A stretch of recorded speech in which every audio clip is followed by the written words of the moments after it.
नमो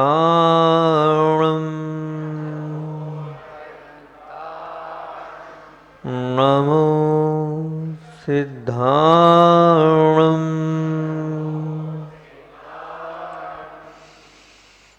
नमो आयर्याणम्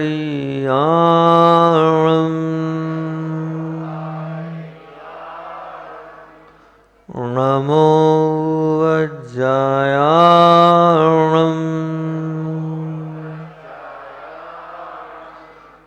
नमो लोये सवसाहुणम्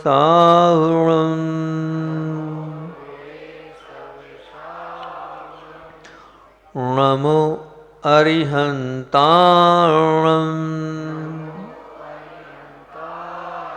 नमो सिद्धाणम् नमो आयर्याणम् नमो उवज्जायाणम्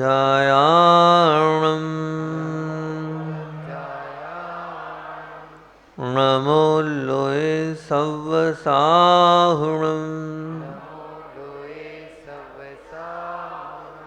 नमो अरुहन्ताणम् नमो सिद्धाणम् नमो आयर्याणम् नमो उवज्जायाणम् नमो लोये सवसाहुणम्। दर्शन स्तुति का मंगलाचरण करेंगे। सकल गेय ज्ञायक तदपि निजानंद रसलीन सोजिनेन्द्र जयवंत नित अरिरज रहस विहीन।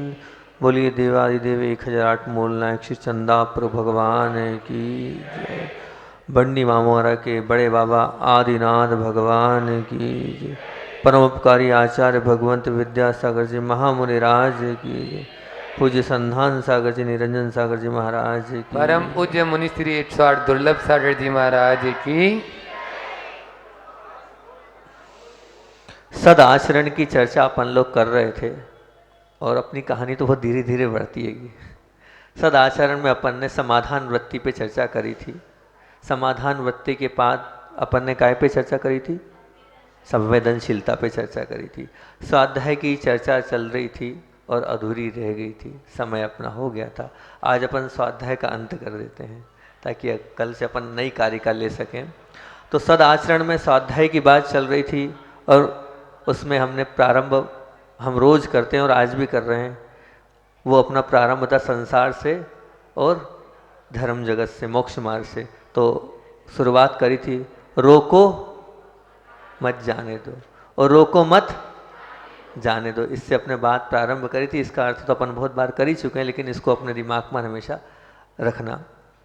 तो बात चल रही थी नरक और स्वर्ग की, वो भी पूरी नहीं, मृत्यु और जन्म की, यहाँ तक अपन आ गए थे। अब अपनी बात चलती है हम लोगों का भ्रम है। क्या भ्रम है? हम सभी ये मानते हैं जो नरक है, जो स्वर्ग है, वो यहीं सब कुछ है। ये जो आप लोगों को दुख प्राप्त होते हैं, थोड़े से दुखों को से आप दुखित हो जाते हैं, तो आपको लगता है मैं तो यहाँ नरक में रह रहा हूँ। क्या मानते हैं आप? मैं नरक में रह रहा हूँ। ये आप मानकर अपने आप को और दुखित कर लेते हैं और अपने आप को नारकीवत मानते हैं। आप थोड़े बहुत सुखी हो जाते हैं तो ये बोलते हैं कि जितना सुखी मैं हूँ कोई नहीं, स्वर्ग का देव भी क्या सुखी होगा, मैं उससे बड़ा सुखी हूँ। लेकिन आपका भ्रम है ये भ्रम काय से टूटेगा? ये वास्तविकता अगर आपको पता करनी है कि नरक के दुख कैसे होते हैं और स्वर्ग का सुख कैसा होता है, तो इसके लिए आपको स्वाध्याय करने की आवश्यकता है। तब पता चलेगा कि नरक में ऐसे दुख नहीं होते हैं, वहाँ तो टुकड़े टुकड़े कर दिए जाते हैं। वहाँ तो पानी के लिए सागर जैसा जल पूरा भी पिएं तो भी प्यास नहीं बुझती। खाने के लिए पूरा अन्न भी खा लें हम तो भूख नहीं मिटती। ऐसे दुख हैं नरक के।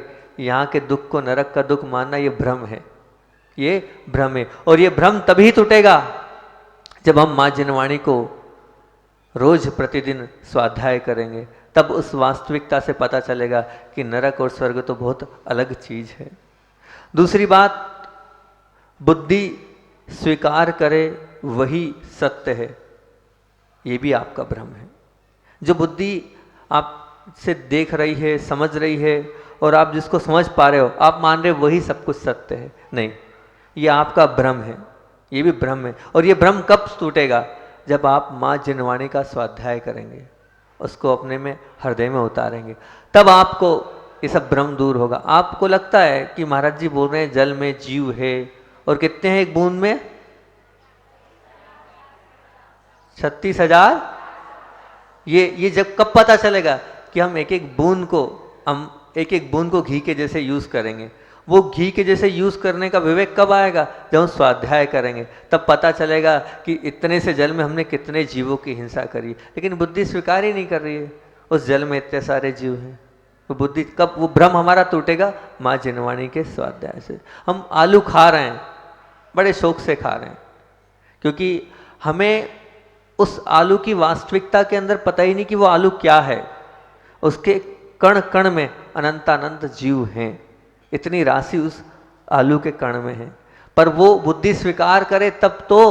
हमारी बुद्धि स्वीकार ही नहीं कर रही है कि आलू के अंदर अनंतानंत जीवों का वास है। वो तब होगा जब हम स्वाध्याय करेंगे, तभी हमें पता चलेगा कि इसमें अनंत जीव है।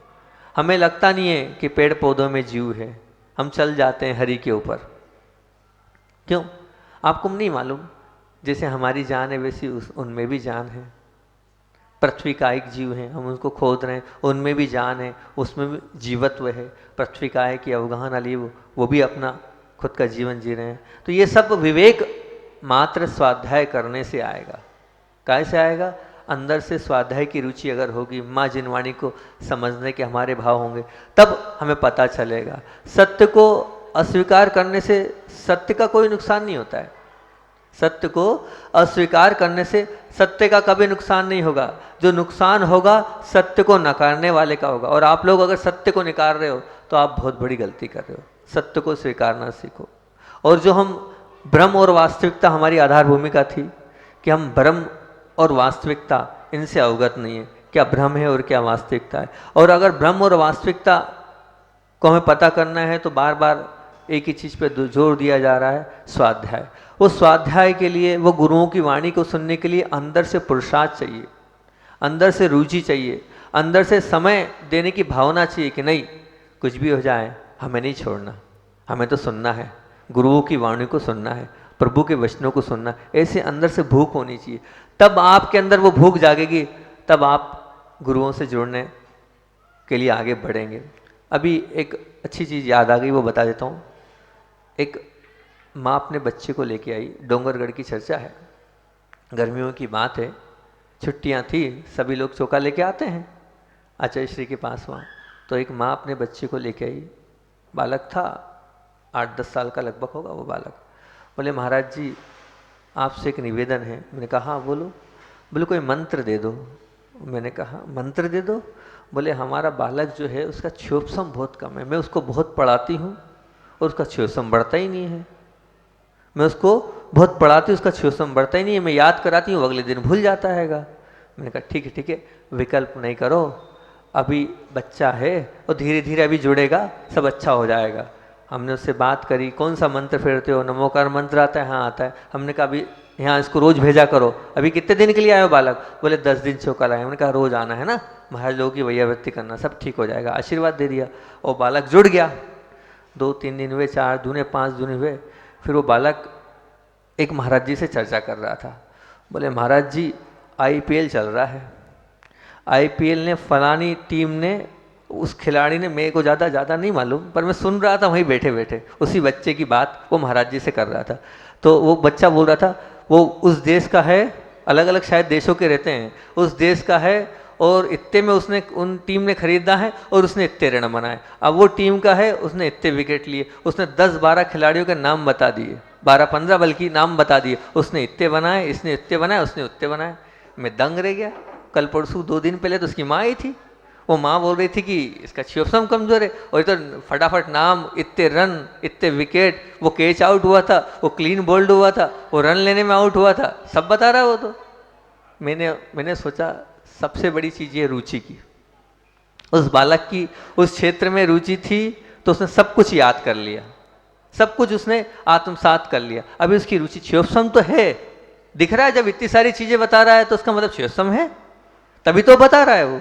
तो उसका हमने सार ये निकाला कि उस बालक के अंदर पढ़ाई की तरफ रुचि नहीं है, उसकी तरफ पुरुषार्थ करने की भावना नहीं है, इसलिए वो आगे नहीं बढ़ पा रहा है। ऐसे ही आपके अंदर जब तक अंदर से भूख नहीं होगी, रुचि नहीं होगी, तब तक आप भी माँ जिनवाणी को सुनने के लिए आतुर नहीं होंगे तो भला होना ही नहीं है। अंदर से आपको रुचि जगानी पड़ेगी, अंदर से आपको भूख को बढ़ाना पड़ेगा। एक और अच्छी चीज़ याद आ गई, चतुर्मास चल रहा था अभी नेमावर में, इंदौर के पहले चतुर्मास था। तो एक भाई, रुचि की बात चल रही और आपके यहाँ भी चतुर्मास चल रहा है इसलिए बता देता हूँ आप लोगों को। तो एक भाई था, उस भाई से हमने पूछा, अच्छा बहुत बड़ा बिजनेस है उसका, अच्छी बड़ी दुकान है कि 10 12 15 नौकर हैंगे और पूरा वो संभालता है, खाते गाँव में उसकी दुकान थी। उस भाई से हमने पूछा, मैंने कहा अभी तुम्हारा बहुत सीजन है, राखी भी है और सब कुछ है, इतना सब सेटअप है और तुम पूरे 2-3 महीने हो गए हो, अभी भी आने वाली दिवाली है, तो सब 3 महीने से घर बार छोड़ के यहाँ बैठे हो, तो सब कैसे हो रहा है मैनेज। उस भाई के शब्द थे, वो आपके सामने रखता हूँ। उसने कहा महाराज जी, धन तो ज़िंदगी भर से कमा रहे हैं, राखी दिवाली तो ज़िंदगी भर से कर रहे हैं, पैसा पैसा तो ज़िंदगी भर से कमा रहे हैं, क्या कभी आचार्यश्री का चतुर्मास मिलेगा हमें भविष्य में? ऐसी आशा है हमें क्या प्रभु? मतलब ये जो आचार्यश्री की रोज़ उद्बोधन हो रहा है ये कभी मिलेगा? जो रोज़ आहार देने को मिल रहा है ये कभी होगा? होगा क्या कभी महाराज जी? आप बताओ। वो मुझसे प्रश्न पूछता है। मैंने कहा बहुत बढ़िया है, तो बहुत अच्छी बात है। बोले महाराज जी ये सब छोड़ दिया है मैंने। वो बोले ये जो यहाँ लिखा ना मेरी किस्मत में वो कहीं नहीं जाएगा, मेरे नौकर लोग भी कर लेंगे, वो मुझे विश्वास है। और अगर वो 2 4 10 20 25 50 हज़ार ले जाएं उनकी किस्मत का, मेरे को जो यहाँ लिखा वो मिल जाएगा। पर मैं गुरु चरण नहीं छोड़ना चाहता, मैं गुरु जी की सेवा नहीं छोड़ना चाहता। यहाँ सब लोग आ रहे हैं, उनकी सेवा कर रहा हूँ, यहाँ आवास व्यवस्था संभाल रहा हूँ, पूरा कार्य कर रहा हूँ, सब कुछ कर रहा हूँ, मुझे बड़ी खुशी। मैंने कहा बहुत अच्छी भावना है आपकी, प्रसन्नता है आपकी इस भावना से। अब वहाँ से बिहार हुआ, हम लोग इंदौर पहुँचे। इंदौर पहुँचने के बाद लॉकडाउन लग गया। लॉकडाउन लगने के बाद वो सज्जन बाद में आए, चतुर्मास बीच में आए वो सज्जन हमसे दर्शन करने। तो हमने सहजता से पूछ लिया, मैंने कहा आपका तो बहुत नुकसान हो गया, चतुर्मास में 4 महीने दुकान पे नहीं बैठे और अभी भी आपका लॉकडाउन लग गया। तो बोलता नहीं महाराज जी, आपको हम बताएं, हमारे लिए चतुर्मास में हम 4 महीने दुकान में नहीं बैठे, परंतु ये लॉकडाउन हमारे लिए तो कहना चाहिए सफलता वाला रहा। मैंने कहा क्यों सफलता वाला रहा? बोले महाराज जी हम रोज़ 1 लाख का सेलिंग करते थे, अभी लॉकडाउन में हमने इतने दिन में 3 लाख 4 लाख 5 लाख पर डे का सेलिंग किया। मैंने ऐसा क्यों? बोले पूरा एरिया बंद, दुकान हमारी खुली, कोई इंदौर जा नहीं सकता, कोई दिल्ली जा नहीं सकता, कोई बम्बई जा नहीं सकता, होलसेल का काम था सज्जन का, कहीं जा नहीं सकता, उसको ले दे के हमारे आना पड़ा। चतुर्मास में जितना था उससे डबल कमा लिया हमने, चतुर्मास में जितना था उससे डबल कमा लिया। मैंने कहा तुम्हारे भाव बहुत अच्छे थे इसलिए तुम्हें मिल गया। बोले हाँ महाराज जी मिल गया, और जितनी बोलियाँ ली थी सब निपट गई। मैंने कहा बहुत अच्छी बात है, बहुत अच्छी बात है, आगे की तैयारी करो। ऐसे ही एक और शावक था, वो भी मुझे बहुत अच्छा लगा, उसकी भी बात रखता हूँ। एक शेलू भैया करके नेमावर गांव के एक भाई थे, साधारण परिवार है वो, कपड़े की दुकान है वो, लेकिन उस व्यक्ति के त्याग को देख के भी लगा कि ये बहुत अच्छा व्यक्तित्व है। उस व्यक्ति ने जब तक गुरुजी रहे तब तक दुकान नहीं खोली और पूरे समय सुबह से लेकर शाम तक वहाँ नेमावर में रहा। मैंने उससे भी पूछा तो उसका भी यही जवाब था, अब गुरुजी कब आएंगे क्या भरोसा, इसलिए कुछ नहीं कमाना, अभी तो पूरा समय गुरुजी के नाम। ये उसके भाव थे। ऐसे भाव होते हैं, वो व्यक्ति तरता है, वो व्यक्ति आगे बढ़ता है। अभी 4-5 दिन पहले एक और अच्छी चीज़ याद आ गई आपके यहाँ की। ऐसा नहीं कि सब बाहर के अच्छे लोग हैं, आपके यहाँ भी बहुत सारे अच्छे लोग हैं, मामोरा में भी बहुत सारे अच्छे लोग हैं, ऐसी बात नहीं है। क्या हुआ, 3-4 दिन पहले की बात है कि 4-5 दिन पहले उत्तम भैया से चर्चा चल रही थी। उत्तम भैया को जानते हैं आप? जानते हो ना? उत्तम भैया से चर्चा चल रही थी, तो उत्तम भैया रोज़ शाम को ध्यान में आते होंगे। अब उस दिन उत्तम भैया के जो पापा हैं कहीं बाहर गए होंगे, तो उसने हमसे कहा, अच्छा लगा। ऐसी बात जब कोई साधु से करता है तो लगता है कि धर्मात्मा है अभी भी इस संसार में, पंचम काल में। उसने कहा महाराज जी पापा थे नहीं और पापा बाहर गए हुए हैं, अब दुकान बंद करना था, अब 1 घंटे के लिए दुकान बंद करना है, मेरा मन करा क्या करूं, ध्यान छोड़ूं कि दुकान करूं, ध्यान छोड़ूं कि दुकान करूं। तो मेरे मन ने कहा अरे कितना कमा लेंगे 1 घंटे में, अपन दुकान बंद करो ध्यान करने चलो। ये है धर्मज्ञ, ये है धर्मात्मा। वो छोड़ छाड़ के और यहाँ पर ध्यान करने के लिए आ गया। तो ये बात जब बोलते हैं ऐसे लोग तो हमें लगता है धर्मात्मा, तो बामोरा वाले भी धर्मात्मा हैं ऐसा लगता है हमें, है ना धर्मात्मा? ऐसे सभी धर्मात्मा बने, यही हमारी भावना है। और वो व्यक्ति धर्मात्मा बनता है जिसको सच्चे मोती की प्यास हो। बिना सच्चे मोती की परखने की क्षमता वाला, जैसे मानसरोवर का जो मोती परखने वाला वो कौन कर सकता है? वो हंस ही कर सकता है। ऐसी अंदर से प्यास हो उस अध्यात्म में मार्ग में बढ़ने की, ऐसी गुरुओं की वाणी सुनने की अंदर से रुचि हो, तब हम आगे बढ़ सकते हैं। और आपको बताएं, वस्तु की कीमत तो हम देख सकते हैं कि फलानी चीज़ें मतलब ये इतने रुपए की है। वस्तु की कीमत का उस पर दी गई जानकारी से आप पता लगा सकते हैं, लेकिन वस्तु के मूल्य का उसकी जानकारी से पता नहीं चलेगा। वो कितनी कीमत रखती वो पता चल जाएगा, लेकिन कितनी काम की है वो उसी को पता चलेगा जब उसके पास इतनी बुद्धि होगी कि उसमें क्या क्या डाला है और उससे क्या क्या होना है। वो होगा कैसे? अध्ययन से। वो होगा कैसे? प्रज्ञा से। वो होगा कैसे? हमारे विवेक से। वो विवेक जागेगा अध्ययन करने से, ऐसे नहीं जागेगा। मान लो आपने शरीर की पढ़ाई तो कर ली, शरीर मन की आपने पढ़ाई कर ली, विज्ञान आपको शरीर की पढ़ाई करा देगा कि ये ऑर्गन्स यहाँ हैं, ये ऑर्गन्स वहाँ हैं, ये सब कुछ वहाँ है, लेकिन अब आपको आत्मा की बात करना है, आत्मा में घुसना है। तो आत्मा में घुसने के लिए तो आपको जिनवाणी माँ को पढ़ना ही पड़ेगा ना, प्रभु के वचनों को सुनना ही पड़ेगा ना। क्या उसके बिना आप जिनवाणी के सुने बिना, प्रभु की वाणी के सुने बिना, गुरुओं के वचन के सुने बिना क्या आप जान पाएंगे? क्या नहीं जा पाएंगे। अब छोटी सी कोई घड़ी आपको लेना है, आजकल वो पहले जैसा थोड़ी है कि सामान्य से ऐसी घड़ी आ गई। मैंने देखा आजकल बहुत सारी ऐसी घड़ियाँ आ गई हैं, 1760 सिस्टम है उसमें, ये भी पता कर लो, वो भी पता कर लो, बहुत सारी चीज़ें हैं। हाँ, सब कुछ है वो घड़ी में। तो वो घड़ी के लिए आपको खरीदना है, तो वो क्या करोगे आप? उसको घड़ी को खरीदना तो है, लेकिन उसके पहले आप पूरे उसके वो जो भी हैं सिस्टम पूरे जानकारी लगाओगे, ऐसा होता है, ऐसा होता है, ऐसा होता है, करोगे ना? बताओ, करोगे ना?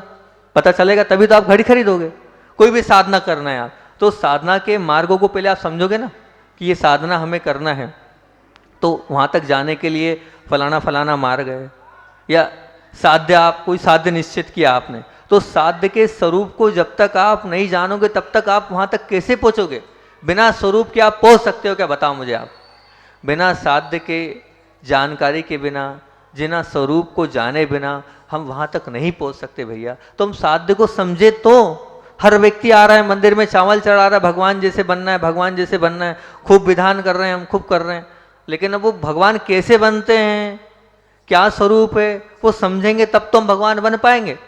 अब मैं आपसे पूछता हूँ, आपको शिखर जी जाना है, 8-10 दिन के लिए आपको शिखर जी जाना है, तो आप पूरी तैयारी करते हैं, और क्या वहाँ कौन सी जगह रुकना है, कौन सी गाड़ी में बैठना है, और वहाँ से उतरने के बाद वहाँ से वहाँ कहाँ जाना है, पूरी जानकारी आपके पास नहीं होगी तो आप आगे नहीं बढ़ोगे। आपको पूरी जानकारी आप रखते हो कि नहीं? मतलब एक जरा सी यात्रा के लिए आपको पूरी जानकारी रखने की आवश्यकता है, और आप उसके लिए पूरा तामझाम रख रहे हो, सब कुछ कर रहे हो। और अब भगवान बनने की बात आ रही है, प्रभु बनने की बात आ रही है, भगवान के साथ उनके बाजू में बैठने की बात आ रही है, और आप उसके लिए कोई जानकारी नहीं रख रहे हो।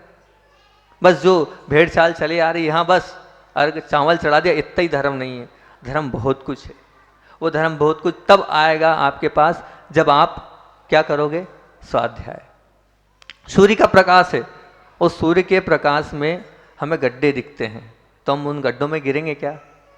आंखें हैं आपके पास, आप सूर्य के प्रकाश में, अंधेरे में तो गिर जाओ ठीक है, कोई बात नहीं। वो सूर्य का प्रकाश आप देखोगे कि हाँ ये दिख रहा है गड्ढा, तो शायद कोई भी अच्छा वाला ड्राइवर भी गाड़ी नहीं कुदाएगा। क्यों प्रदीप भैया, कुदा देगा क्या गाड़ी? हाँ, आप तो नहीं कुदाओगे ना, बिल्कुल अच्छे से चलाओगे ना गाड़ी। तो प्रदीप भैया बोल रहे हैं नहीं, गाड़ी गड्ढे में नहीं कूदेगी, क्योंकि सूर्य का प्रकाश है, सब कुछ दिख रहा है, और उसके बाद कोई भी गाड़ी गड्ढे में नहीं कूदेगी। क्यों नहीं कूदेगी? ना आप गड्ढे में गिरेंगे, क्योंकि सूर्य का प्रकाश है। वो जो सूर्य का प्रकाश है, इसी प्रकार आगम का प्रकाश है। आगम रूपी विवेक चक्षु अगर आपके पास रहेंगे तो आप कभी भी किसी भी पाप में, किसी भी पाप रूपी गड्ढे में नहीं गिरेंगे। वो आगम आपको पाप से बचाएगा। वो स्वाध्याय आपको आपका विवेक जगाएगा। आप कभी किसी गड्ढे में नहीं गिरेंगे। तब कब नहीं गिरेंगे? जब आपके पास उतना विवेक होगा, उतना सब कुछ होगा, तब ऐसा होगा। आप अगर ऐसा नहीं करेंगे तो निश्चित तौर से आप गड्ढे में गिरेंगे ही गिरेंगे, गिरना ही पड़ेगा। यदि आप चाहते हो कि हाँ पाप हमारा पीछा छोड़ दे, ये पाप हमारा पीछा छोड़ दे, तो आपको प्रभु वचनों के पीछे पागल बनना पड़ेगा। किसके पीछे? प्रभु वचनों के पीछे पागल बनना पड़ेगा, तब पाप आपका पीछा छोड़ेगा। अभी एक बात करके मैं अंत करता हूँ। एक भाई आया, वो असल में क्या है, मेरी प्रसिद्धि बहुत है।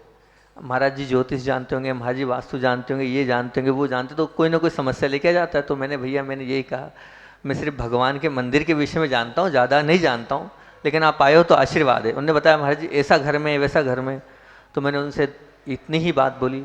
मैंने कहा आप एक काम करें, ज़्यादा कुछ नहीं करना है हमें, आप प्रतिदिन आपके घर का वास्तु सुधारना चाहते हैं, आपके घर की जितनी समस्या उनको सुधारना चाहते हैं, कुछ मत करो। आप रोज़ शाम को एक गाय के घी का दीपक लगाना। उसके पीछे हेतु ये कि उससे बहुत, जो गाय के घी का दीपक है उससे बहुत पॉजिटिव एनर्जी निकलती है।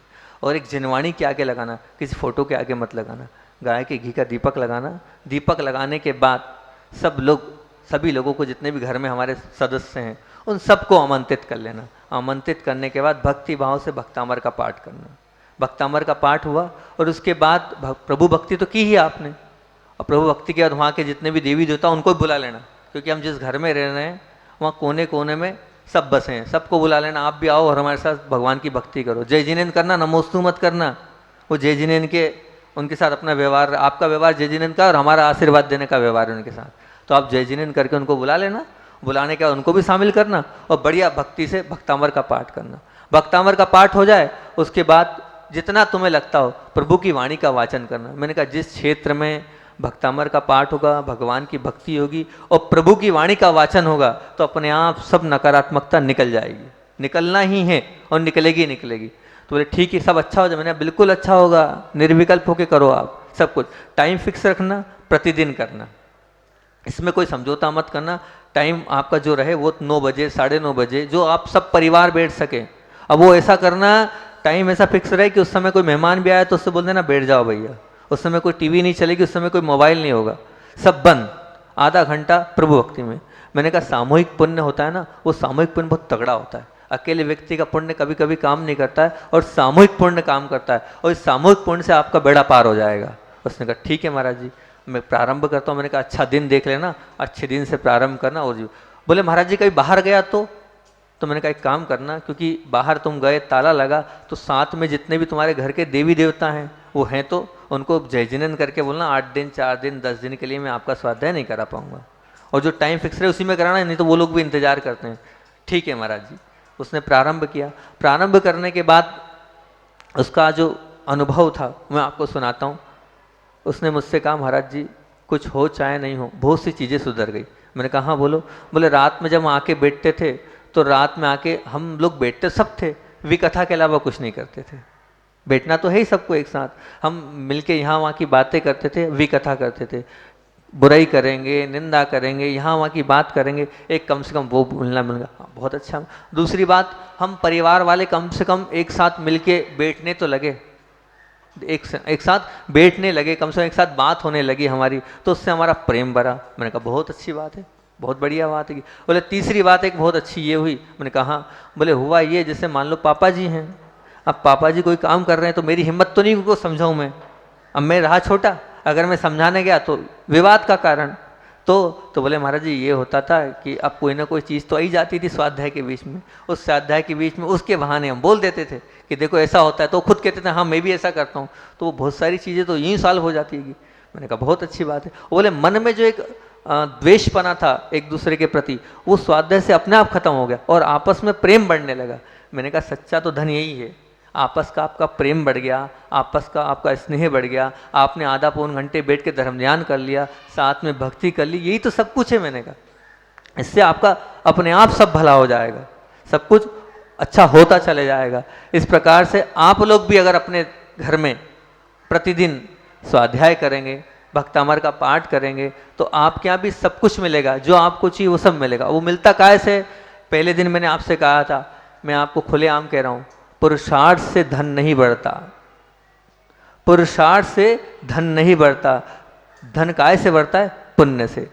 काय से बढ़ता है? पुण्य से। लाख पुरुषार्थ कर ले, वो दिन भर मजदूर पुरुषार्थ करता है, उसके बाद भी वो 100 रुपये, 150 रुपये, 200 रुपये अपने परिवार को नहीं पाल पा रहा है।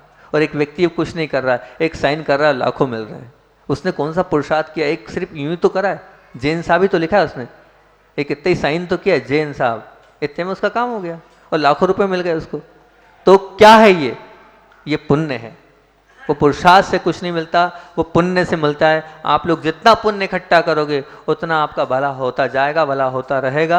आखिरी 2-3 मिनट बचे हैं। आचार्य श्री का संस्मरण सुनना है, सबको सुनना है, रोज सुनना। ठीक है, आज भी सुना देते हैं अब, लेकिन समय कम है। हम तो बहुत बड़ा वाला सोच के आए थे, कोई छोटा सुना दें। 2-3 मिनट बचे, छोटा वाला 2-3 मिनट में जो जा वो सुना देते हैं। अभी बिहार चल रहा था, तो बिहार चल रहा था, उस समय एक यादव बंधु आए, उन्होंने निवेदन किया, महाराज जी भी थे, शंभो सागर जी थे, सबसे निवेदन किया, महाराज जी मेरी बहुत इच्छा है, आचार्य भगवंत को और पूरे संघ को मैं अपने यहाँ रोकना चाहता हूँ। 2 दिन से लगा रहा वो हमारे साथ। बोले इधर से गुरुजी निकल रहे हैं और मैं चाहता हूँ कि मेरे यहाँ पूज्य गुरुदेव सत्संग रुके, रात्रि विश्राम मेरे यहाँ हो। बोले ऐसी भक्ति होती है कि अजैन लोगों की भी।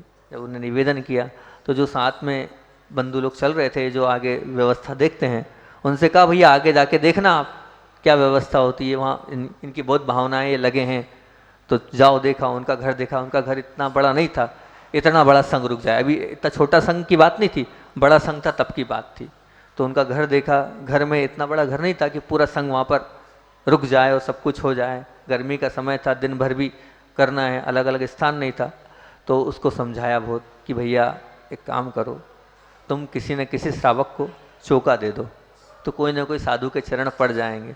तो उसका कहना था नहीं, वो तो कोई ना कोई साधु के तो पड़ जाए, पर मेरे भाव हैं कि गुरुजी के चरण पड़े, मेरे भाव हैं गुरुजी। बोले देखो अच्छे भाव रखो, सब अच्छा होगा, अच्छे से इधर से निकलेंगे तो हम चरण धुलवा देंगे। उसको बहुत समझाया, वो बहुत अंतरंग से वेदित था। महाराज जी के सामने उसके आंसू भर नहीं आए, बाकी सब कर दिया उसने।